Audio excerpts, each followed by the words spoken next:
This is amazing Betong Sumaya. Batang bubble ako. It's been an amazing 13 years. Grabe guys 2012 ako nung pumasok sa bubble gang. Actually talagang hindi ko rin to in-expect. Kasi after winning Survivor, ito yung parang naging entry point ko sa entertainment ng GMA. At alam mo yung guys, parang wala college pa ako nun Napapanood ko na to. So alam niyo na, wag na po kayo mag-compute. Basta wala pa po ako 100. It's parang sa resume, parang ito yung nasa pinaka-top of the list mo pag gumawa ka ng resume.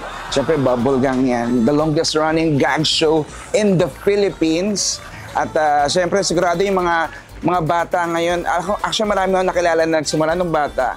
Ngayon, nakagraduate na, nagkatrabaho na, nagkapamilya na, talagang lumaki taga sila kasamang Bubble Gang. And speaking of Bubble Gang, para sa akin talagang very memorable ang nabigyan ako ng chance na gumanap bilang si Antonieta. Ang kontrabida na mga kontrabida. Check! Pinaglolo ko niyo mga televiewers. Alam niyo, sobra. Kasi dahil sa Antonieta, nabigyan ako ng chance na maka-eksena ang mga pinakamabibigat na kontrabida. At ang isa doon, masampal. Yun talaga ang isa sa... Guys, tagang sinasabi sa amin, minsan, totoo ba? Guys, legit na legit, guys. Hanggang ngayon nga, guys, papaginipan ko. Siyempre, hindi ko makakalimutan na si Miss Marian. Kasi munti ka na kami magkahalikan.